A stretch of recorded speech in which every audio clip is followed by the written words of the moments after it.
اعوذ باللہ من الشیطان الرجیم بسم اللہ الرحمن الرحیم۔ عزیزان من، آج اگست 1982 کی 6 تاریخ ہے اور درس قرآن کریم کا آغاز سورہ ذاریات کی آیت 19 سے شروع ہو رہا ہے، 5:1 اور 1:9۔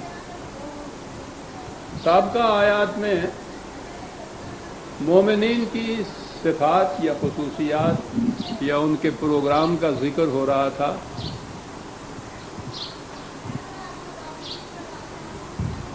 کہ قرآنی نظام کے قیام کے سلسلے میں ان کی صورت یہ ہے کہ اِنَّ لَكَ فِي النَّهَارِ سَبْحًا طَوِيلًا، دن بھر بڑا مصروف پروگرام ہوتا ہے ان کے لیے، اور راتوں کو پھر یہ مشورے کے لیے بیٹھتے ہیں، آنے والے پروگرام کے لیے تجاویز ہوتی ہیں، راتوں کو جاگتے ہیں۔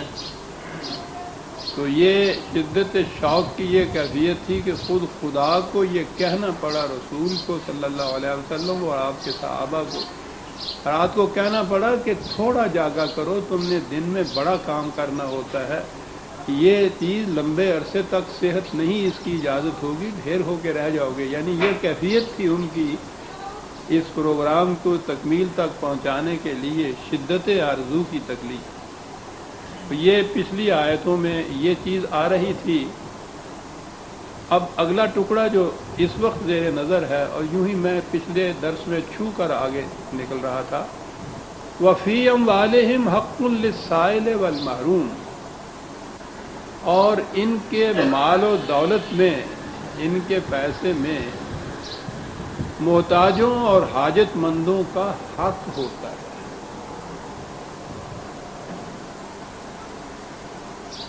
بڑی عام فہم سی آیت ہے، اور نظر آتا ہے کہ ٹھیک ہے، دولت مندوں سے کہا گیا ہے کہ وہ ان محتاجوں، غریبوں، مفلسوں، ناداروں کی مدد کیا کریں، لیکن یہ اتنی اہم آیت ہے اور اس سے قرآن کی اتنی تحریف کی گئی، نظام الٹ کر رکھ دیا گیا کہ ہم اسی مجھار میں اب تک پھنسے ہوئے چلے آ رہے ہیں۔ بظاہر آپ دیکھیں گے کہ اس آیت میں تو کوئی ایسی بات نظر نہیں آتی۔ یہی تو مقامات ہیں کہ یہاں غور کرنا پڑتا ہے انسان۔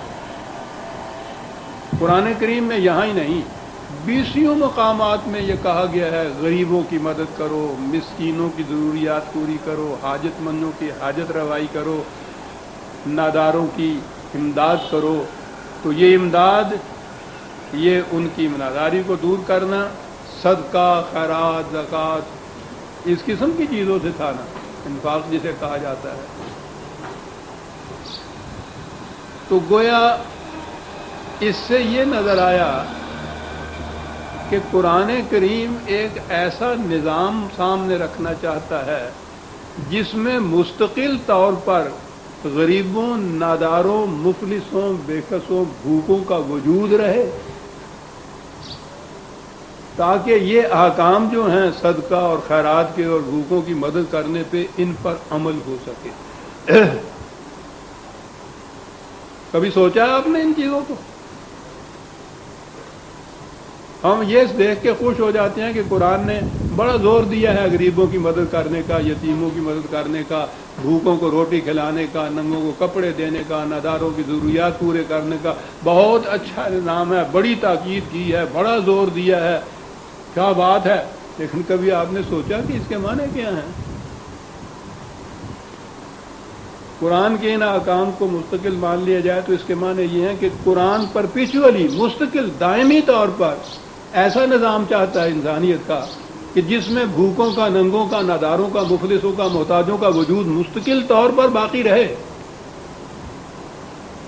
اور دوسری طرف ان لوگوں کا وجود باقی رہے جو ان کی پھر مدد کریں، ان کو دے، صدقہ دے، خیرات دیں، انہیں ثواب ہو صدقہ و خیرات سے، ان کو جنت ملتی جائے۔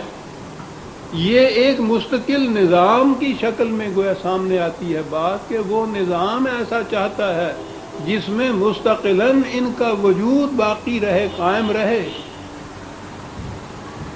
یہ اگر نہ طبقہ رہے تو پھر یہ سارے احکام بقول ان کے صدقہ اور زکوٰۃ کے اور خیرات کے یہ تو معطل ہو گیا، ان پہ عمل کیسے ہوگا؟ اور اگر ایسے نظام ہو جس میں کسی کے پاس زائدہ ضرورت ہو ہی نہ تو وہ صدقہ خیرات کرے گا کہاں سے؟ لہذا اس سے یہ مستنبط ہوا کہ قرآن کے پیش نظر انسانیت کا نظام یہ ہے کہ اس میں مستقل طور پر محتاجوں اور محروموں اور ناداروں اور بھوکوں کا وجود قائم رہے اور دوسری طرف دولت مندوں کا وجود قائم رہے جو صدقے اور خیرات سے ان کی مدد کرے۔ کیا خیال ہے آپ کا؟ دنیا کے سامنے آپ اس نظام کو فخر کے ساتھ پیش کر سکتے ہیں؟ انسانیت کی تذلیل کی نگاہیں جھک جاتی ہیں اگر یہ تصور کیا جائے کہ ایک ایسا دین ہے خدا کا دیا ہوا کہ جس میں انسانیت کا نظام یہ پیش کیا گیا ہے۔ ہندوؤں پہ تو اعتراض ہم کرتے تھے کہ انہوں نے کہا کہ صاحب خدا نے ہی خود یہ ورن یا طبقات پیدا کر دی ہیں۔ طبقات کا لفظ میں خاص طور پہ لایا ہوں کہ آج کے دور میں یہ سمجھ میں بات آتی ہے کہ برہمن ہیں، کشتری ہیں، شودر ہیں، ویش ہیں اور شودر ہیں۔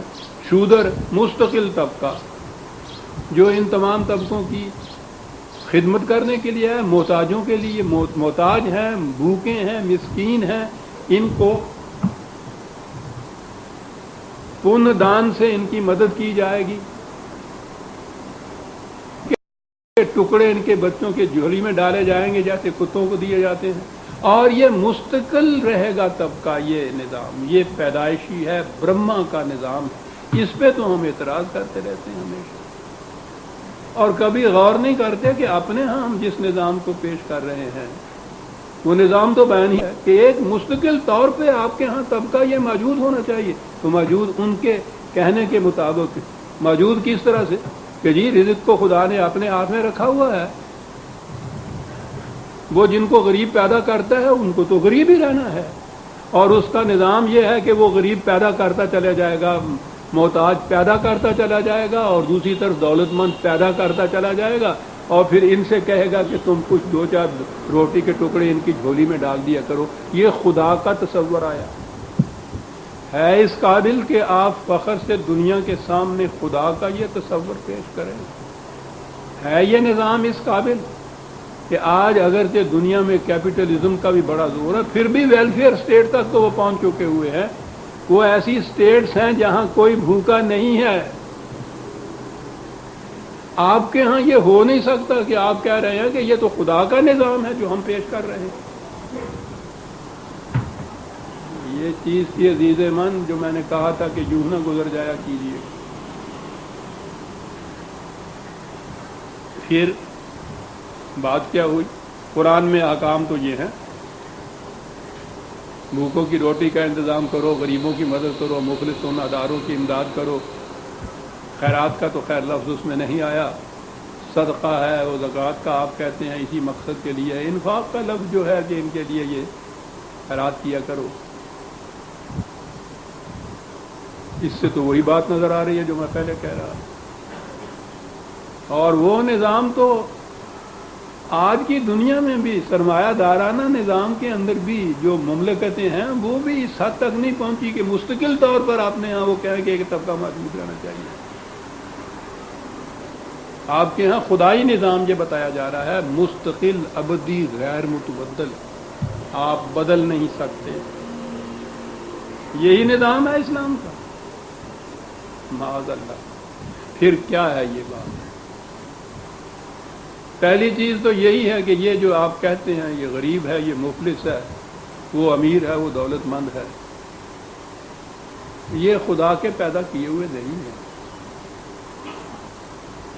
دولت کی غلط تقسیم سے یہ طبقات وجود میں آتے ہیں، اور وہ تقسیم انسانوں نے اپنی پیدا کی ہوئی ہے۔ خدا نے سامان وسائل رزق دیے، ذرائع پیداوار دیا، انسانوں کی زیست کے لیے سب کچھ سامان دیا ہے، اس نے سامان اس کا دیا ہوا ہے، تقسیم اس نے نہیں کی۔ تقسیم انسان کرتا ہے اور یہ انسانوں کی غلط تقسیم کا نتیجہ ہے۔ جس شخص کے پاس اپنا پیٹ بھرنے کے بعد ایک روٹی فالتو ہے، یہ روٹی اس بھوکے کے منہ سے چھینی ہوئی ہے جس کو 2 کی ضرورت تھی اور 1 مل رہی ہے۔ یہ روٹی آسمان سے نہیں اس کو ملتی زیادہ، اس سے چھینی ہوئی روٹی۔ نظام ایسا ہے کہ اسے 1 ہی ملے گی، اسے 3 ملیں گی۔ انسانوں کا اپنا قائم کیا ہوا نظام۔ پھر آگے سوال پیدا ہوا کہ پھر یہ جو احکام ہیں ان کے معنی کیا ہے؟ اسلام کا نظام یہ ہے کہ کوئی فرد رات کو بھوکا نہیں سو سکتا، کسی ضرورت مند کی ضرورت رکی نہیں رہ سکتا، کوئی اس میں نادار نہیں ہوتا، محتاج نہیں ہوتا۔ یہ کیسے ہوتا ہے؟ ذرائع رزق یا دولت کی تقسیم اسلامی نظام اپنے ہاتھ میں رکھتا ہے اور اس کی تقسیم اس طرح سے کرتا ہے کہ نہ کسی کے پاس 2 کی بھوک والے کے پاس 1 زائد ہو، نہ 2 کی بھوک والے کو 1 کم ملے، اسے بھی 2 ملیں اسے بھی 2 ملیں۔ یہ تقسیم جب اس طرح سے وہ کرتا ہے حسب ضرورت، طبقات ختم ہو جاتے ہیں۔ طبقات تو زائد از ضرورت دولت کے پیدا کردہ ہیں جو کسی کی جائز ضرورت سے کم کر کے اس کی زائد ضرورت ہو جاتی ہے۔ یہ کہیں سے باہر سے نہیں آتا کچھ بھی۔ یہ جو زمیندار یا جاگیردار جسے ہم کہتے ہیں زمین کا مالک، وہ جو کاشتکار کی فصل آدھی لے جاتا ہے اپنے گھر میں، وہ امریکہ سے نہیں منگاتا، یہ اس کے بچوں کو جو ملنی چاہیے تھی پوری اس کی محنت کی کمائی، وہ ان کے منہ سے چھین کے اپنے گھر میں لے جاتا ہے۔ یہ کارخاندار جو مزدور کو مزدوری پہ لگاتا ہے اور اس کی ویجز مقرر کرتا ہے، دہاڑی مقرر کرتا ہے، وہ اپنے مفاد کو سامنے رکھ کے مقرر کرتا ہے کہ اسے کتنا دوں کہ مجھے زیادہ سے زیادہ فائدہ پہنچے، منفعت پہنچے۔ وہ اس کی محنت سے جو کچھ پیدا ہوتا ہے وہ اس کو نہیں دیتا سارا، اس میں سے پتہ نہیں کتنا حصہ خود چھین کے لے جاتا ہے، اس کو اتنا کم از کم۔ یہ طبقات کیسے پیدا ہوئے؟ اس غلط تقسیم سے پیدا ہوئے۔ قرآن ایسا معاشی نظام قائم کرنا چاہتا ہے کہ جس میں غلط کی یا ناہموار یا غلط کی یا رزق کی ناہموار یا دولت کی غلط تقسیم نہ ہو۔ مقصد ہو صرف تمام افراد معاشرہ کی ضروریات زندگی پورا کرنا، اور اس کے لیے یہی صورت ہے کہ ذرائع رزق اور پیداوار کی چیزیں اور دولت افراد کے کنٹرول میں نہ رہیں، اس نظام کے کنٹرول میں رہیں کہ جو انہیں تمام افراد کی ضروریات پورا کرنے کے لیے تقسیم کرے۔ یہ ہے قرآن کا نظام۔ کسی کے پاس زائدہ ضرورت 1 پیسہ نہیں، فاضلہ دولت، سرپلس منی جسے آپ کہتے ہیں، وہاں رہتی نہیں، اور فاضلہ دولت نہ رہے تو ہزاروں قسم کے یہ معائب اور ضمائم اور جرائم جو ہیں وہ ختم ہو جاتے ہیں۔ یہ فالتو دولت کا ہے جو کچھ فساد مچا ہوا ہے دنیا کے اندر۔ تو قرآن کا نظام یہ ہے، یہ چیز متعدد بار سامنے ہے۔ میری تو زندگی کا مشن ہی اس معاشی نظام کا، قرآن کے معاشی نظام کا پیش کر، یہ ہے معاشی نظام قرآن کا۔ اب پھر سوال پیدا ہوا کہ جب یہ نظام ہے، کوئی بھوکا ہی نہیں رہے گا، کوئی ننگا نہیں ہوگا، کوئی محتاج نہیں ہوگا، کوئی مفلس نہیں ہوگا، کوئی غریب نہیں ہوگا، تو یہ جو قرآن نے احکام دیے ہیں، تاکیدیں کی ہیں، بھوکوں کو روٹی کھلاؤ، ضرورت مند کی ضرورت پوری کرو، تو پھر یہ کیا بات ہے؟ بات سمجھ لینے۔ نبی اکرم صلی اللہ علیہ وسلم نے جب اس انقلاب کی آواز بلند کی تو جیسے کہتے ہیں نا کہ کوئی سیکنڈ کرنے والا بھی نہیں تھا، تنہا ایک آواز تھی، اور اس معاشرے میں تھی جس میں یہ طبقاتی تقسیم جو تھی، یہ ان کے ہاں بھی ہندوؤں کی طرح مستقل غیر متبدل طور پر موجود تھی، وہ اس کو کسی قسم کی اس میں تبدیلی نہیں چاہتے تھے۔ شودر یہاں کہا جاتا تھا، وہاں غلام کہا جاتا تھا۔ 75% آبادی مدینے میں غلاموں کی تھی، سارے کام وہی کرتے تھے، اور بمشکل روٹی ملتی تھی ان بیچاروں کو، کھال ادھیڑ دیتے تھے مار مار کے، روٹی بھی پوری نہیں ملتی تھی ان کو۔ اور یہ باقی جو تھے بڑے بڑے تاجر اس کے ہاں، بڑے بڑے مہنت اس کے ہاں، کعبے کے مجاور ان کے ہاں، پوچھو نہیں قریش کا یہ طبقہ کتنا متمول تھا، اور اتنی آبادی وہاں کی، ان کی کیفیت یہ تھا نظام اس زمانے کا رائج۔ اس کے اندر ایک شخص یہ آواز لے کر اٹھتا ہے کہ یہ نظام قائم ہوگا۔ اب سوچئے کہ یہاں سے جو شخص اٹھتا ہے تنہا، اس نظام قائم کرنے تک اس کو کن مراحل میں سے گزرنا پڑے۔ آواز دی اور اس کے اوپر اکٹھے ہوئے، اور ظاہر ہے کہ ان اکٹھے ہونے والوں میں بہت کم ایسے تھے کہ جن کو آپ متمول دولت مند کہہ سکتے ہیں، وہ اس آواز کے خلاف تھے۔ زیادہ طبقہ یہی تھا ناداروں کا اور غریبوں کا، ستایا ہوا ان متمول لوگوں کا اور سرداروں اور جاگیرداروں کا۔ اس نے اس آواز کے اوپر لبیک، بلال آئے، صہیب رومی آئے، ٹھیک ہے، ان میں سے یہ لوگ بھی آئے۔ اب یہاں سے انہوں نے ابتدا کی حضور نے اس نظام، پہلے تو ان کی ذہنیت بدلنے کے لیے یعلمہم الکتاب والحکمہ، تعلیم کتاب و حکمت کی دیتے چلے گئے، یہ ذہنیت بدلنے کے لیے۔ پھر اس کے بعد یہ جن کے پاس اس زمانے میں ابھی اپنی ضرورتوں سے زیادہ تھا، انہیں یہ احکام دیے کہ بھائی ان غریبوں کی روٹی کا بھی کچھ انتظام کیا کرو، ان کی ضرورتوں کو بھی پورا کیا کرو۔ یہ اس طرح سے نادار کے نادار نہ رہ جائیں۔ ابھی وہ نظام نہیں آیا کہ کسی کے پاس زائدہ ضرورت دولت نہ رہے، وہ نظام لے لے اور نظام تقسیم کرے۔ نظام تو ابھی قائم ہی نہیں ہوا تھا۔ نظام کے قائم کرنے کے یہ مراحل تھے جن میں سے گزر رہا تھا یہ انقلاب۔ تو اس زمانے میں تو یہی ممکن العمل یا پریکٹیکیبل یہی نظام ہو سکتا تھا کہ جن کے پاس زائد ہے ان سے یہ کہا جائے کہ ان کی ضرورتوں کو پورا کرتے چلے جاؤ۔ آہستہ آہستہ آہستہ آہستہ وہ اس طرف ان کی توجہ مبتلا کرتا تھا، اور اس نظام کو ایسے کرتا تھا کہ چلیے پورا نہیں تو کوئی ایک آدھ روٹی تو ان کو ملے۔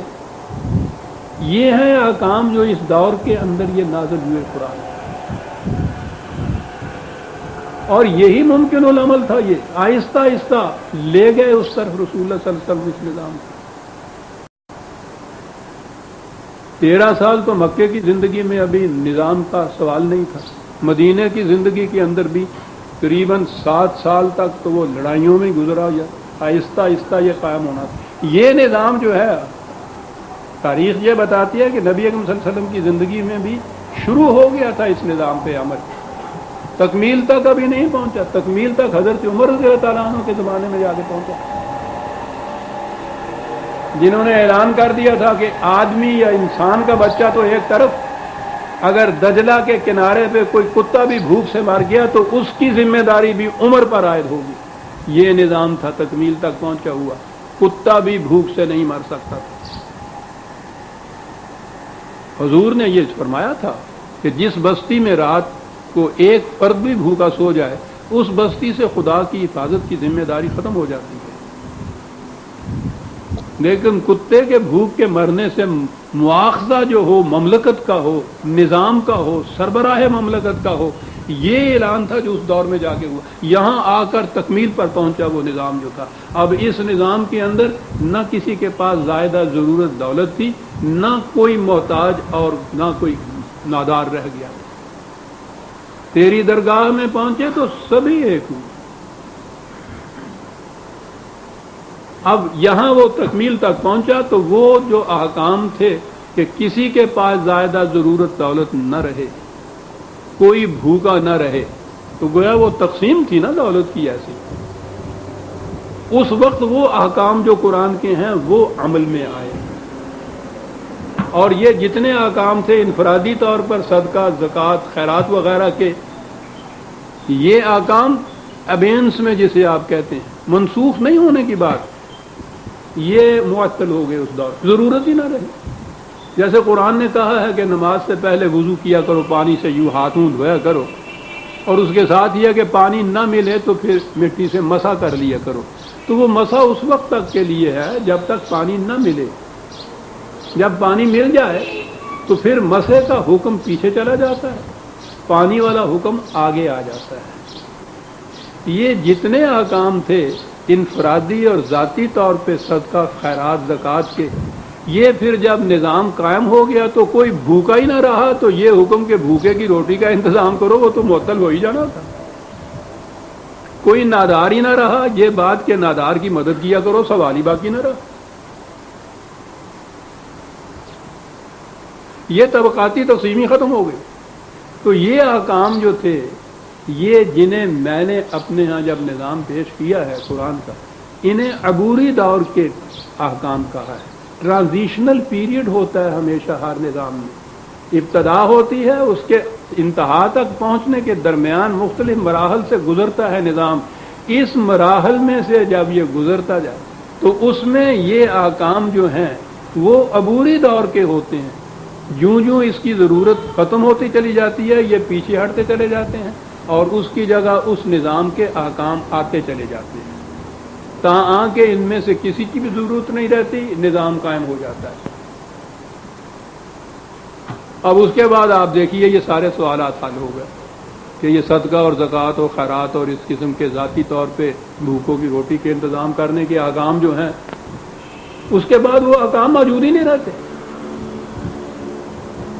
قرآن میں رہنے دیا اس لیے کہ جب پھر اس قسم کا کوئی وقت تم پہ آ پڑے کہ پھر تم سرمایہ دار بنو اور سرمایہ داری کے نظام سے تم نے یہ نظام ربوبیت قائم کرنا ہو تو اس دور میں پھر یہی احکام آ جائے گے آپ کے ہاں جو قرآن نے دیے.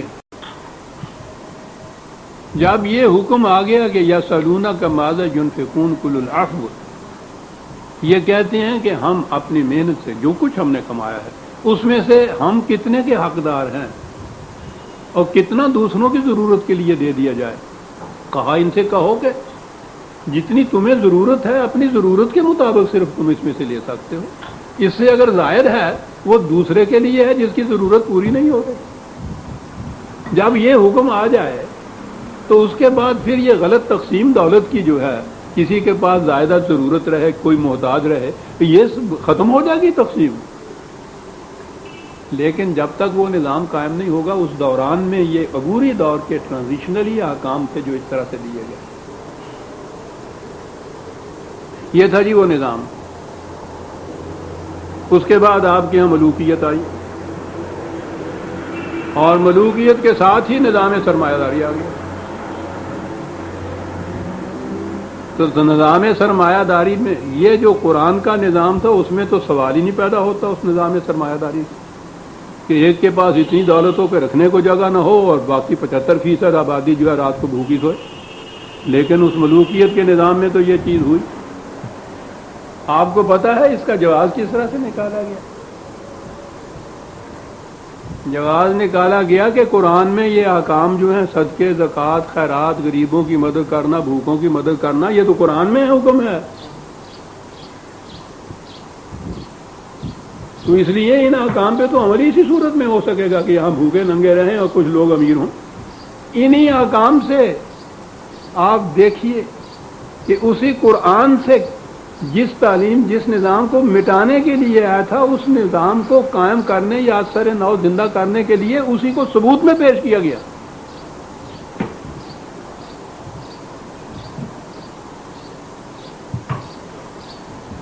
کیسے تعویلیں کی گئیں، کیسی کیسی پھر حدیثیں وضع کی گئیں. ایک مثال ہے، بن نہیں پڑتی تھی یہ اس قسم کے قرآن کے احکام کے سامنے کہ بات کریں کیا. ایک ہی آیت میں دیکھ لیجئے، سورہ توبہ کی آیت 34، 9/34. آیت کا اگلا حصہ پڑھتا ہوں. پہلا تو یہ ہے کہ یہ مذہبی پیشوا جو ہیں لوگوں کا مال ناجائز کھاتے ہیں اور خدا کے راستے میں روک بن کر کھڑے ہو جاتے ہیں. یہ تو ان کے متعلق. اگلا حصہ ہے والذین یکنزون الذھب والفضة ولا ينفقونها فی سبیل اللہ فبشرهم بعذاب علیم یوم یحمى علیہ فی نار جہنم فتکوی بها جباہهم وجنوبهم وظہورهم ھذا ما کنزتم لانفسکم فذوقوا ما کنتم تکنزون. پھر جو لوگ مال و دولت جمع کرتے رہتے ہیں اور ضرورت مندوں کی ضرورتوں کے لیے اس کو کھلا نہیں رکھتے، ان کو اے رسول اعلان کر دو، ان کو اس چیز کی وارننگ دے دو ان کو کہ یاد رکھو اس کا نتیجہ ایک دردناک علم انگیز تباہی ہوگا.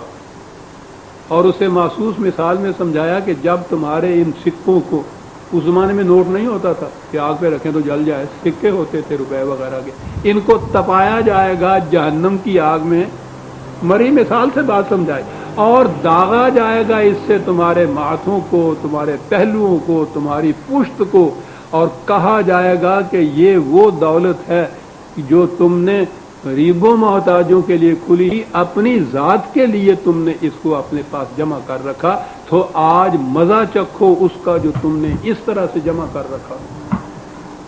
عزیزان ایمان، کوئی اس کی تعویل ہی نہیں بن پڑتی تھی. دولت کے جمع کر، میں ایک آیت کہہ رہا ہوں، 20 آیت قرآن میں ہے دولت کے جمع کرنے کے خلاف. تو جب دولت جمع نہیں ہو سکے گی تو سوال ہی نہیں پیدا ہوگا کہ ایک طبقہ امیر کا ہوتا ہے. امیر تو ہوتا ہو جس کے پاس ضرورت سے زیادہ دولت ہو. قرآن نے 20 مقام پہ اس چیز کے متعلق اور اسی شدت سے کہا کہ جہنم کی آگ ہوگی، وہ آگ جو تمہارے دلوں کو جلا کے رکھ دے گی ایک جگہ، یہ کچھ کہا ہے. تو اب ان آیات کی موجودگی میں وہ نظام کس طرح سے ہو کہ اس میں غریب بھی رہیں، بھوکے بھی رہیں، ان کے پاس زائدہ ضرورت دولت بھی رہے. ان کے موجودگی میں یہ نظام تصور میں نہیں آ سکتا تھا. اس کے لیے ان کے پاس بڑا عجیب حربہ تھا. ایک حدیث یا روایت وضع کی، اسے منسوب کر دیا رسول اللہ صلی اللہ علیہ وسلم کی طرف. آپ کو پتہ ہے اس آیت کے لیے حدیث کیا آئی ہوئی ہے؟ تو روایت یہ ہے کہ جب یہ روایت نازل ہوئی تو صحابہ میں اس سے بڑا اضطراب پیدا ہوا. وہ وہاں کے مدینے کے 22 خاندان ہوں گے نا وہ صحابہ، بڑا اضطراب ہوا. یعنی یہ گویا سارے یہ سرمایہ دار تھے جنہوں نے کہا کہ صاحب یہ کیا ہوا، ہم تو لٹ گئے، ہم تو پٹ گئے، دولت ہی نہیں جمع ہو سکتی. مشورہ کیا کرے. تو ان میں سے آپ غور کیجئے کسے وہ اپنا نمائندہ بناتے ہیں. ایک اپنا نمائندہ بنایا کہ رسول اللہ سے جا کے کہو کہ یہ کیا قیامت ہے، یہ جو حکم آپ نے دے دیا. اندازہ لگائیے ذرا، سوچئے میں کیا کہہ رہا ہوں. یہ ہیں آیت کے اس روایت کے الفاظ. کس کو چنا؟ حضرت عمر کو رضی اللہ تعالیٰ عنہ. جس عمر کی کیفیت یہ تھی کہ اس نے گورنر سے کہا تھا، جو اس نے کہا تھا کہ آپ یہ گیہوں کی روٹی کیوں کھا رہے ہیں، اب تو گیہوں خاصا میں بھیج رہا ہوں مصر سے آپ کے لیے. تو آپ نے کہا تھا کہ عمر گیہوں کی روٹی اس دن کھا سکتا ہے جب اسے یقین ہو کہ مملکت کے ہر فرد کو گیہوں کی روٹی مل جائے. کہ جی آپ کو بھیجا حضور کے پاس نمائندہ بنا کر. آپ نے جا کے کہا کہ معاذ اللہ کہ صاحب یہ آپ نے کیا قیامت کر دی. آپ نے، خدا کا حکم آ رہا ہے، آیت نازل ہو رہی ہے، اور رسول اللہ صلی اللہ علیہ وسلم کے جا کے کہہ رہے ہیں کہ آپ نے یہ کیا کر دیا. آپ کو معلوم ہے آپ کے صحابہ کا رد عمل اس کے اوپر کیا ہوا ہے. بڑا اس طرح پھیل گیا. آپ مسکرائے، کہنے لگے انہیں پتہ نہیں ہے. اس کے ساتھ ہی زکوٰۃ کا جو حکم آ گیا ہے اس کے معنی یہ ہیں کہ جتنا جی چاہے جمع کرو، اس میں سے 2.5% خیرات کے طور پر دے دو، سارا مال پاک ہو جائے گا. کہا کہ وہاں جب یہ حکم سنایا گیا تو نعرہ تکبیر بلند ہوا، اللہ اکبر، بچ گئے. اب آپ کو معلوم ہے یہ خیرات کا اور دولت کا بے محابہ جمع کرنے کا یہ کیا حربہ استعمال. ایک حدیث، اور پھر وہ حدیثیں خیرات کی، صدقہ کی، وہ اس کے حق میں اس کی اہمیت اور اس کی عظمت اور اس کے لیے خدا کی طرف سے ثواب اور یہ اور وہ بڑی پھر پہلی چیز یہ ہوئی. اب آپ سوچ لیجئے یہ جسے زکوٰۃ کہتے ہیں 2.5% وہ کیسے واجب ہوئی. آپ جتنا جی چاہے جمع کر لیجیے. ایک روایت ایک حدیث بیان کی, آپ نے دیکھا الٹا کے رکھ دیے سارے نظام کو, جتنا جی چاہے جمع کرو ایک طرف, دوسری چیز ہے جو 2.5% نکالو خیرات, یہ کن کو دو کہ وہی جو غریب اور محتاج اور نادار ہیں, وہ دونوں طبقے موجود ہو گئے, زائدہ ضرورت دولت مند بھی اور نادار اور محتاج بھی. اور خدا کا یہ حکم آ گیا, رسول اللہ نے اس کی یہ تشریح فرما دی. اب کون روک سکتا تھا اس سے؟ اب وہ تصور کہ وہ احکام اس عبوری دور کے تھے جب نظام قائم نہیں ہوا تھا, وہ تصوری ذہن سے غائب کر دیا گیا. کہا کہ یہی احکام ہیں قرآن کے, مستقل نظام معیشت قرآن کا ہے ہی یہ کہ بے حد و نہایت دولت جمع کرو, اس میں سے 2.5% زکوٰۃ خیرات نکال دو, وہ غریبوں کو بھوکوں کو بھیک کے ٹکڑوں کی طرح ان کو کر پھینک دو. یہ بھی پرپیچولی رہنا چاہیے تب تک جو بھوکا ہو, اور وہ بھی رہنا چاہیے جو ان کو روٹی کا انتظام کرے ان کی, یا بھیک کے ٹکڑے ان کو پاس دے مستقل طور پر. یہ نظام اسلام کا بتایا گیا اور اس کے لیے یہ احادیث اور روایات جو تھیں یہ وضع کی گئی تھا. وہی نظام آج تک آپ کے ہاں قائم ہے, خالص نظام سرمایہ داری.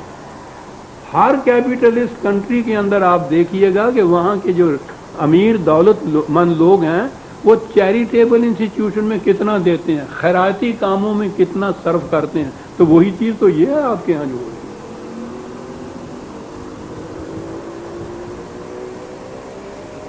یہ نظام بالکل الٹ گیا آپ کے یہاں. یہ تمام آیات قرآن کی جو تھیں جو اس عبوری دور سے متعلق, بجائے اس کے کہ یہ ہوتا کہ صاحب وہ نظام قائم کیا جائے جس میں یہ چیزیں باقی نہیں رہتی, کہا کہ نہیں یہی مستقل نظام ہے اسلام کا. اس کی دوسری مثال جو ہے غلام اور لونڈیوں کا مثال. نزول قرآن کے وقت جیسا میں نے عرض کیا ہے عربی معاشرہ بھرا پڑا تھا غلاموں سے اور لونڈیوں سے, لا تعداد لونڈیوں کا. ان سے نکاح کی بھی ضرورت نہیں ہوتی. غلام جو تھے وہ سارا کام جتنا بھی تھا مزدوروں کا کرتے تھے, پیٹ بھر کے ان کو روٹی بھی نہیں مل سکتی تھی, وہ کہیں بھاگ کے بھی نہیں جا سکتے تھے, وہ پکڑے جاتے تھے جہاں بھی جائیں اور ان کو واپس کیا جاتا تھا. یہ تھا اس زمانے کا غلاموں اور لونڈیوں کا نظام. قرآن نے آگے نظام یہ دیا کہ ہر انسان یکساں طور پہ واجب التکریم ہے, اس میں آقا اور غلام کوئی تفریق ہی نہیں. یہ نظام دینا تھا. لیکن اگر شبہ شب اس کو الٹ دیتے اس نظام کو جو اس وقت تھا, 75% آبادی کو کیا کرتے اس وقت؟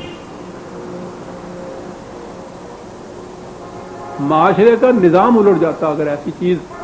یہی چیز ہے کہ اس قسم کا جو انقلاب ہوتا ہے یکا یک نہیں لایا جاتا. یکا یک تو آپ لاہور کی سڑکوں کا نام ایک رات کو بدل دیجئے, صبح اٹھیے آپ دیکھیے کتنے ٹکراؤ ہوتے ہیں یہاں. اس کو آہستہ آہستہ وہاں تک لے جانا ہوتا ہے.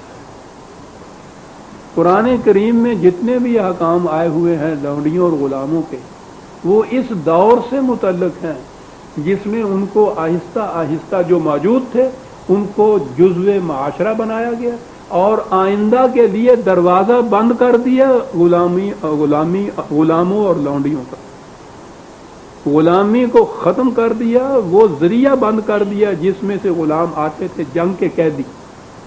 کہا گیا کہ جنگ کے قیدیوں کو یا تو فدیہ اور کفارہ لے کے اپنے قیدیوں کے عوض میں یا ان سے پیسے لے کے رہا کرو, اور اگر ایسی صورت نہ ہو کہیں احساناً ان کو رہا کرو.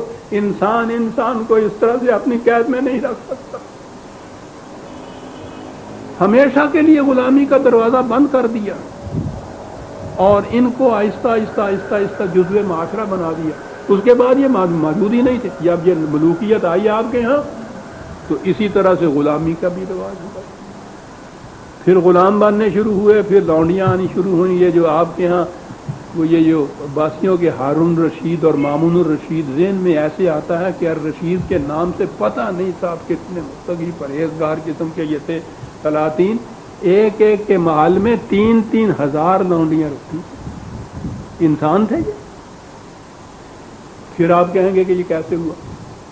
وہی احکام جو عبوری دور کے قرآن میں دیے گئے تھے لونڈیوں کے متعلق، کہا گیا کہ یہ مستقل احکام ہے۔ لونڈیوں کا وجود اسلام کے اندر مستقل طور پر خدا کی منشا کے مطابق ہے۔ ارے وہ تو قرآن کی آیت میں یہ تھا۔ میں نے ابھی کہا ہے نا کہ قرآن نے جو دولت جمع کرنے کے خلاف کہا تھا، اس کی کس طرح سے تفسیر کی گئی، تعویل کی گئی روایات یا حدیث کی روح سے۔ ان کے متعلق یہ کہا گیا، غلام جو جنگ کے قیدی عورتیں جو آئیں ان کے متعلق کہا گیا کہ سربراہ مملکت کو یا نظام کو اس کی اجازت ہے کہ ان کو فدیہ دے کے چھوڑ دے، احساناً چھوڑ دے، قتل کر دے، یا ان عورتوں کو سپاہیوں میں تقسیم کر دے کہ وہ ان سے جنسی تمتع کرے۔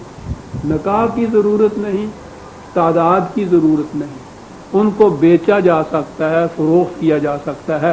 یہ سارے احکام آپ کے ہاں موجود ہیں، پرانے زمانے کی بات نہیں۔ آج آپ کے ہاں کے جو مجتہد ہیں وہ بھی یہی احکام لا رہے ہیں۔ آپ کو یاد ہوگا مودودی صاحب کے ساتھ جو میرا جھگڑا مباحث تھا، ان کی کتاب موجود ہے غلام اور لونڈی میں، یہ سارا کچھ اس میں موجود ہے۔ بیچی جا سکتی ہیں، خریدی جا سکتی ہیں، تحفتاً دی جا سکتی ہیں، کوئی تعداد نہیں، نکاح کی ضرورت نہیں، یہ سارا کچھ موجود ہے ان کی کتاب میں آج اس دور میں۔ اور اس کے لیے وہ ساری چیزیں روایات فقہ کے یہ سارے مسائل آپ کے ہیں۔ آپ کو معلوم ہے آئلی قوانین کے خلاف جب یہ بات ہوئی تھی کہ ایک سے زائد بیوی کرنا ہو تو اس کے لیے اجازت لینی پڑے گی، تو آپ کی پارلیمان میں ایک بہت بڑے مولانا صاحب نے یہ کہا تھا کہ اگر یہ قانون تم نے جبراً پاس کرنا ہی ہے تو کم از کم ہمیں ایک ایک لونڈی رکھنے کی تو اجازت دے دو۔ آپ کے پارلیمان میں پاکستان کے آج بھی ان کے ہاں یہ احکام ہیں۔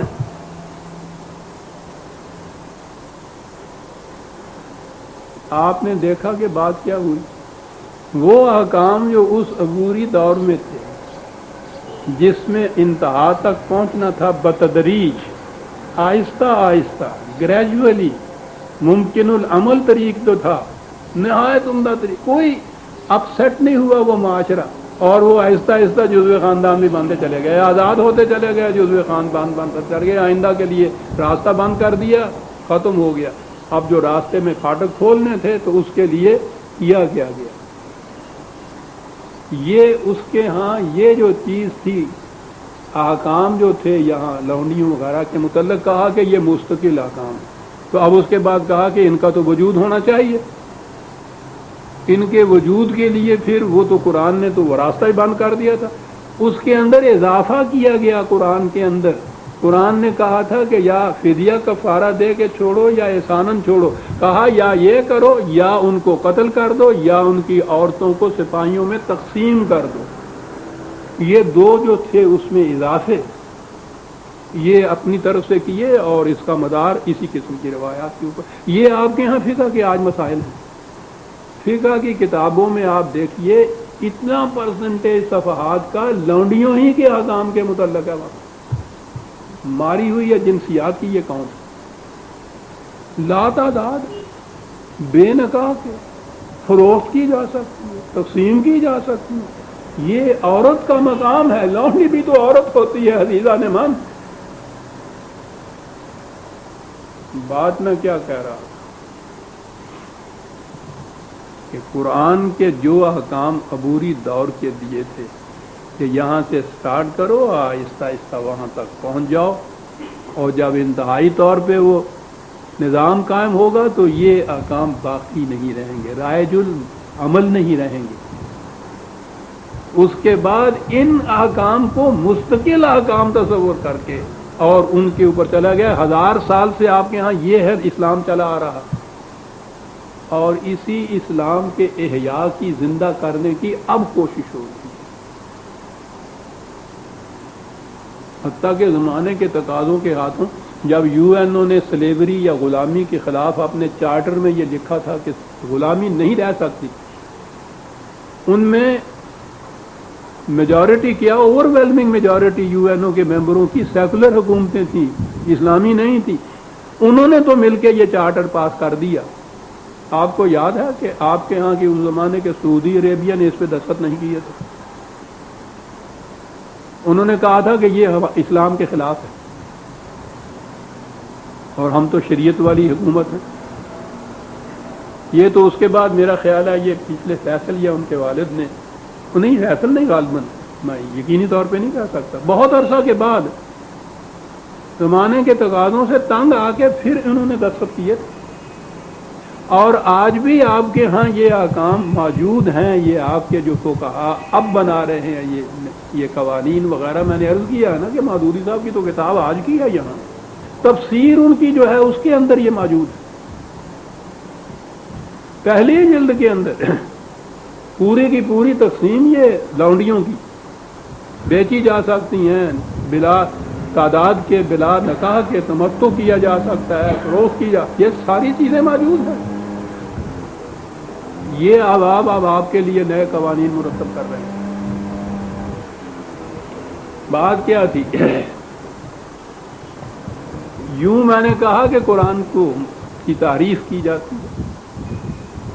کیسے فائدہ اٹھاتے ہیں یہ ایکسپلائٹ کرنے والے؟ انہیں کو ایکسپلائٹ کر کے اور اس کو پیش کر دیتے ہیں. عام لوگوں کو تو معلوم نہیں ہوتا. جب کہا جائے کہ قرآن کے اندر تو یہ لکھا ہوا ہے لونڈیوں کے متعلق، تو کہتے ہیں ہاں جا پھر لکھا ہوا ہے تو لونڈیاں تو ہوں گی. یہ کوئی نہیں بتاتا.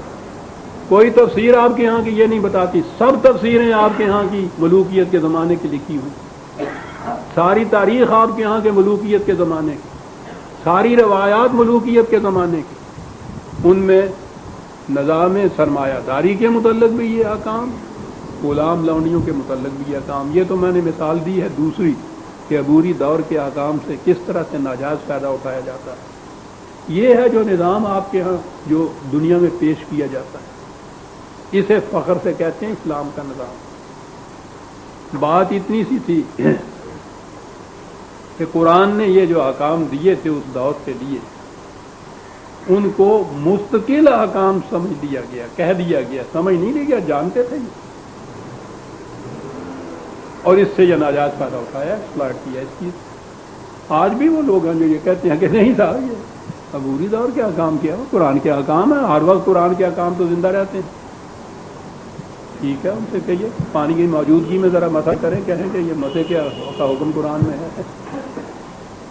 یہ ہے عزیزان نے قرآن نے ایک بات کی، آپ نے غالباً وہ ایک شیخ صاحب وہ نوادرہ جولائی کے پرچے میں تھے، کیانی کی چٹھی کا جواب جولائی کے پرچے میں.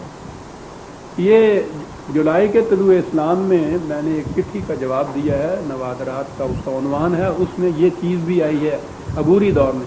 میں نے کہا کہ قرآن کا اعجاز دیکھیے کہ اس عبوری دور میں بھی وہ ان چیزوں کے متعلق تو تلقین کرتا ہے کہ ان کی انتظام کرو، کھانے کا، روٹی کا، ضرورت مندوں کا، لیکن اس میں اصلاح کس طرح سے کرتا چلا جاتا ہے. خیرات ایک ایسی چیز ہے کہ اس سے دینے والا جو ہے اس کے دل میں ایک تصور پیدا ہوتا ہے، اوپر کا ہاتھ ہوتا ہے. لینے والے میں انفیریارٹی کمپلیکس پیدا ہوتی ہے، احساس کمتری پیدا ہوتا ہے. دونوں ہی چیزیں انسانیت کو تباہ کرنے والی. اسی لیے ایک حدیث میں ہے اور میں سمجھتا ہوں کہ بڑی صحیح ہو سکتی ہے، حضور نے فرمایا کہ خیرات سے دل مردہ ہو جاتا ہے. کیا کیا قرآن نے اس دوران میں؟ یہ نظام تو قائم رکھا ہے انفرادی مدد کرنے کا. دینے والوں کے متعلق کہا کہ دیتے ہو تو یہ کہہ کے کہو کہ لا نرید منکم جزاء ولا شکورا، اس کے معاوضے میں ہم تم سے کچھ بدلہ تو ایک طرف رہا، ہم شکریہ کے بھی متمنی نہیں ہیں. اللہ اکبر. دینے والے کے اندر کتنا بڑا ذہنی تغیر پیدا کرتے. اب وہ جو چیز تھی کہ اس سے انسان کے اندر ایک سپیریئرٹی کمپلیکس پیدا ہوتا ہے، تکبر کا، نخوت کا، اونچے ہونے کا جذبہ، وہ رہا ہی نہ. اور ان سے کہا کہ تم کوئی چیز بھیک منگوں کی طرح خیرات کے طور پر نہیں لیتے، فی اموالہم حق للمسلوم، تمہارا حق ہے ان کی زائد دولت کے اندر، ایز آف رائٹ ڈیمانڈ کر سکتے ہو تم ان سے، خیرات کا جذبہ جو تھا وہ نکال دی۔ اسے کہتے ہیں یہ خداوندی طریق اور نبوی عمل، کہ یہ ناگزیر تھا کہ یہ سلسلہ رہتا عبوری دور کا کچھ وقت کے لیے، غریبوں ناداروں کی مدد کرنے والے ہوتے، یہ لیتے ان سے، لیکن ان دونوں کے اندر جو اس پہلے جذبہ کے ماتحت جو چیز پیدا ہونی تھی اخلاص انسانیت، اس کا تدارک اس دور میں بھی کر دیا تھا۔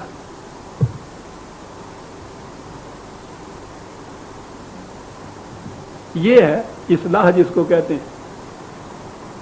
نظام کو اگر باقی بھی رکھنا ہے کس حد تک، تو اس کے اندر جو اس کے آف شوٹس ہوتے ہیں، جو اس کے ہاں کی برائیاں ہوتی ہیں، جو اثر ہوتا ہے انسان کی ذہنیت کیریکٹر کے اوپر، اس کو اندر سے نکالتے چلے گئے۔ حق جہاں بھی آیا ہے یہ، یہاں تو حق للسائل ہے، دوسری طرف ہے حق معلوم للسائل، وہ حق کے جو چوری چھپے والی بات نہیں ہے، ہر ایک کو اس کا علم ہونا چاہیے کہ ان کا حق ہے یہ جو لے رہے ہیں، خیرات نہیں لے رہے، اپنا حق لے رہے ہیں۔ کتنا فرق پیدا کر دیا ایک لفظ نے۔ اور انہیں کہا کہ ہم تو اس کے بدلے میں تم سے شکریہ کے بھی متمنی نہیں ہیں، اور یوں لے گئے آخر تک اس نظام حق للسائل والمحروم، اور کہا کہ یہ دیکھو ہمارا نظام، دو آیتیں ہیں عزیزان من، کہاں سے کہاں بات پہنچا دی قرآن نے۔ وَفِي الْأَرْضِ آیَاتٌ لِّلْمُوقِنِينَ، کہا کہ یہ رزق کی پیداوار جو ہے ہوتی کہاں سے ہے؟ زمین سے ہوتی ہے۔ کہا کہ جو ہمارے نظام کی صداقت پر یقین رکھتا ہے، اس میں بہت بڑی ایک نشانی ہے اس نظام کے صحیح ہونے کی، کہ رزق کا ذریعہ ہم نے ابتدائی ارض کو بتایا، زمین کو۔ زمین کسی کی ذاتی ملکیت نہیں، کسی کارخانے میں تیار ہو کے باہر نہیں آتی، خدا کی دی ہوئی۔ وَذَلِ الْأَنْعَامِ، کہا ہم نے تمام مخلوق کے لیے اس کو پیدا کیا ہے کہ اس کے لیے ذریعہ رزق بنے، اور اس میں پھر جو کچھ اگتا ہے، یہ نہیں ہوتا ہے کہ جگیردار کی زمین جو ہے اس کی فصل اتنی زیادہ ہوتی ہے، کاشتکار کی اتنی کم ہوتی ہے، کیونکہ یہ غریب ہے بیچارہ، وہ امیر ہے۔ امیر کی غریب کی زمین جو ہے، خدا کے بتائے ہوئے قانون فطرت کے مطابق جو اس میں محنت کرتا ہے، اس میں سے اس کے مطابق اس کا پیدا ہوتا ہے، صاحب محنت کا اجر ملتا ہے۔ زمین کی جو بیس یا ذریعہ ہے وہ خدا کی طرف سے مفت ملا، صرف محنت باقی رہ گئی، اور محنت کا معاوضہ ملتا ہے۔ اور اس نے کہا کہ لیس للانسان الا ما سعی، کہ جو محنت نہیں کرتا ہے خود زمین پہ، اس کا کوئی حق نہیں ہے اس کی پیداوار میں۔ یہ عبوری دور کے احکام ہیں عزیزان مان۔ مزارعت ختم کر دی، بٹائیاں ختم کر دی، جاگیرداریاں ختم کر دی، یہی کہہ کے کہ زمین سے تو پیدا ہوگا جو محنت کی جائے گی، اور جو زمین پہ محنت نہیں کرتا ہے اس کا اس میں کوئی حق نہیں۔ جی وَفِي السَّمَاءِ رِزْقُكُمْ، اسی طرح سے بادلوں کو دیکھیے، کسی کے زر خرید نہیں، کسی کے پیدا کردہ نہیں، کسی فیکٹری میں ڈھل کے نہیں اوپر آتے ہیں، یہاں ضرورت ہوتی ہے برستے ہیں، غریب کی زمین پہ بھی برستے ہیں، امیر کی زمین پہ بھی یکساں برستے ہیں، یکساں ان کا وہاں اثر ہوتا ہے، اسی طرح سے اثر ہر جگہ ہوتا ہے۔ کہا دیکھتے ہو کوئی طبقاتی تقسیم ہے ہمارے ہاں اس قسم کی؟ اور پھر آگے ایک مثال دی، کہا اس نظام کو دیکھنا چاہتے ہو، میں بالخصوص ڈاکٹر صاحب کی توجہ مبذول کراؤں گا، وفی انفسکم افضل، کہا اپنے نظام جسمانی کو ذرا دیکھو تو صحیح، جو کچھ تم کھاتے ہو ویسے معدے میں جاتا ہے نا، اس کے پاس ہوتا ہے۔ کہا کبھی یہ ہوتا ہے کہ وہ اس کو بیٹھ جائے سنبھال کے کہ صاحب یہ تو میری ملکیت ہے، میں تو نہیں دیتا کسی کو، اس کے قبضے میں ہوتا ہے جو کچھ تم کھا رہے ہو، تمہاری زندگی کا دار و مدار اس پہ ہے جو تم کھا رہے ہو، اور وہ سب سے پہلے اس کے پاس جاتا ہے، اور وہ ہوتا بھی اس گٹھلی کی طرح ہے کہ جس کو اوپر سے گنڈ دے دے دوسری تک کوئی نکل ہی نہ سکے وہ وچوں۔ کہنے لگا کبھی یہ ہوتا ہے اس میں کہ وہ بیٹھ جائے اس کو لے کے، اس کا فنکشن جو ہے کہ جسم کی نشو و نما کے لیے اس کو تیار کر دے، وہ اتنی محنت کرتا ہے اور سارے کا سارا آگے پاس کر دیتا ہے کہ میرے حصے میں جب آئے گا تقسیم ہوگی تو اس میں سے مجھے ملے گا، براہ راست اس میں سے ایک حبہ بھر نہیں رکھتا اپنے پاس، آگے بچا دیتا ہے، اور جس عزم میں سے وہ گزرتا ہے وہ اپنا فنکشن ادا کیے چلا جاتا ہے اور اس کو آگے بھیجتا چلا جاتا ہے، تاکہ وہ، اگر میں غلطی نہیں کرتا اس نظام میں، کہ انتریوں میں جاتا ہے، خون کے اندر وہ جز سارے اس کے مل جاتے ہیں، خوراک کے، غذا کے، جس میں نیوٹریشن ہوتی ہے، جو ذریعہ ہوتا ہے نشو و نما کا، زندگی کا، خون کے اندر وہ چلے جاتے ہیں۔ خون بھی یہ نہیں ہوتا ہے کہ وہ اب آ گیا اس کے پاس اور اس سے کو چھین نہیں سکتا، کہ خود وہ سارے کا سارا دل کی طرف منتقل کر دیتا ہے، وہ وہاں سے پمپ کرتا ہے۔ غور کیجیے، نہ جگر اپنے طور پہ کچھ رکھتا ہے جو خون پہ بناتا ہے، نہ دل اپنے لیے بیٹھ جاتا ہے سمیٹ کے کہ یہ تو ساری میری ملکیت ہے، کوئی اپنی ملکیت نہیں اس کو بناتا۔ تقسیم اس طرح سے ہوتی ہے، جس کو جتنی ضرورت ہوتی ہے اندر اجزاء کو، ان کو یہ کچھ ملتا چلا جاتا ہے، بلا مزد و معاوضہ ملتا چلا جاتا ہے، اپنا اپنا کام کرتے چلے جاتے ہیں۔ جہاں کہیں ایسی کوئی بیماری آتی ہے کہ وہ سعی یا صحیح یا محنت کرنے کے قابل نہیں ہوتا، وہاں مشکل آ جاتی ہے، پھر اس کے لیے علاج کرنا پڑتا ہے کہ وہ تندرست اس کو کہتے ہیں، پھر جو اپنا کام کرنے کے قابل اس کو کرنا پڑتا ہے، شفاعت دینی پڑتی ہے پھر۔ لیکن نظام جسمانی آپ دیکھیے کہاں قرآن لایا ہے، ارض کی مثال دی ہے، بادلوں کی مثال دی ہے، اور کہا کہ اس سے بھی زیادہ ذرا توجہ طلب معاملہ ہے، اپنے جسم کے نظام کی طرف تو ذرا دیکھو، زائدہ ضرورت کوئی اپنے پاس رکھ لے جناب، افارہ ہو جاتا ہے پیٹ میں، مصیبت پڑ جاتی ہے۔ کہا نہیں، یہ ہے جس نظام کے روح اندر طبقات نہیں ہے، ضرورت کے مطابق ہر ایک کی تقسیم ہوتی چلی جاتی ہے جناب۔ فی انفسکم افلا تبصرون، کہتا ہے اس نظام کے بعد وما توعدون، جو تمہیں یہ کہا جاتا ہے نا کہ یہاں کوئی بھوکا نہیں رہے گا، کوئی ننگا نہیں رہے گا، اس کے متحد ہمارا یہ وعدہ پورا ہوگا جو ہم کر رہے ہیں، آہا تب وعدہ پورا کرے گا۔ اور آگے فَوَرَبِّ السَّمَاءِ وَالْأَرْضِ إِنَّهُ لَحَقٌّ مِثْلَ مَا أَنَّكُمْ تَنطِقُونَ، او تیرا خدا زمین اور آسمان کا، ارض اور بادلوں کا خدا، آہا وہ اس چیز کی شہادت دیتا ہے کہ جو ہم کہہ رہے ہیں یہ ایسا ہی سچا ہے، ایسا ہی واقعتاً سچی بات ہے، جیسے گویا تم آپس میں ایک دوسرے سے بات کر رہے ہو، بڑی سچی تے پکی گل ہے جڑی اسی کرنے ہیں۔ یہ نظام ایسا قائم کر لو تم، اور پھر دیکھو کہ جو وعدہ ہم نے کہا ہے کہ کوئی رات کو بھوکا نہیں سوگا، پورا ہوتا ہے یا نہیں۔ کہا تیرے اللہ دی سو ہے، میں یہ جڑا کچھ کہنا ہے گا یہ ہو کے رہے گا، یہ تسی یہاں کر لو گے۔ فَوَرَبِّ السَّمَاءِ وَالْأَرْضِ إِنَّهُ لَحَقٌّ مِثْلَ مَا أَنَّكُمْ تَنطِقُونَ، ارض اور سماوات کا رب، ایک لفظ رب دیکھیے کیا کہاں آیا ہے، نشو و نما دینے والا، شہادت میں وہ ذرائع رزق کو پیش کر رہا ہے، اس کو نشو و نما دینے والا، اس کا مالک، اس کا کنٹرول کرنے والا، وہ گواہی دیتا ہے کہ جو کچھ ہم کہہ رہے ہیں کہ کوئی بھوکا نہیں رات کو سوئے گا، یہ ہو کر رہے گا۔ یہ ایسی سچی بات ہے، ایسی ایک محسوس چیز ہے، جیسے تم ایک دوسرے سے بات کرتے ہو تو تمہیں معلوم ہوتا ہے نا یہ کیا کہہ رہا ہے، میں کیا کہہ رہا ہوں۔ کہا یہ اس کو یوں سمجھو، یہ اسی طرح سے سچی بات ہے۔ اور اس کے بعد پھر آگے تاریخی شہادتیں پیش کرتا ہے۔ قرآن کا انداز ہی یہ ہے کہ پھر وہ اپنے دعوے کے ثبوت میں تاریخی شہادتیں پیش کرتا ہے۔ آگے وہ بات آتی ہے، عزیزان ایمان، سورہ الزاریات کی آیت 23 تک ہم آئے ہیں۔ وہ کارڈ کہاں ہے؟ ہم نے ایک بڑا ضروری اعلان ہے۔